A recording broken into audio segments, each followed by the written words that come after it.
Welding பழகக்கூடிய நண்பர்கள் இந்த பதிவை ஃபுல்லா பாருங்க. பிளாட் பொசிஷன்ல எப்படி வெல்டிங் அடிக்கிறது அப்படிங்கறத இப்ப நான் உங்களுக்கு சொல்லி தரேன்.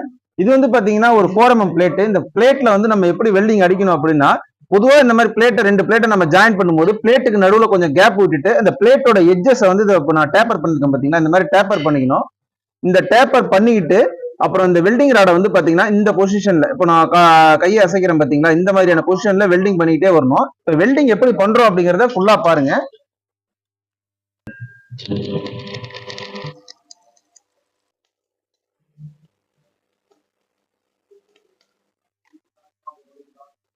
நிறுத்து. இப்ப பாத்தீங்கன்னா நம்ம வெல்டிங் வந்து கண்டினியூவா அடிக்கிறோம், எந்த இடத்துலயுமே ஸ்டாப் பண்ணல. இப்போ வந்து கையை நான் எப்படி அசைச்சிட்டு இருக்கேன் அப்படிங்கறத கொஞ்சம் பாருங்க. இந்த மாதிரி கையை அசைச்சு நம்ம வெல்டிங் அடிக்கும் போது பாத்தீங்கன்னா அழகா வெல்டிங் வரும் ஃப்ரெண்ட்ஸ். இப்போ நான் வெல்டிங் வந்து ஸ்டாப் பண்றேன் நீங்க பாக்குறதுக்காக. இந்த மாதிரி நம்ம வெல்டிங் அடிக்கலாம். மறக்காம நம்ம சேனலை சப்ஸ்கிரைப் பண்ணி ஃபாலோ பண்ணி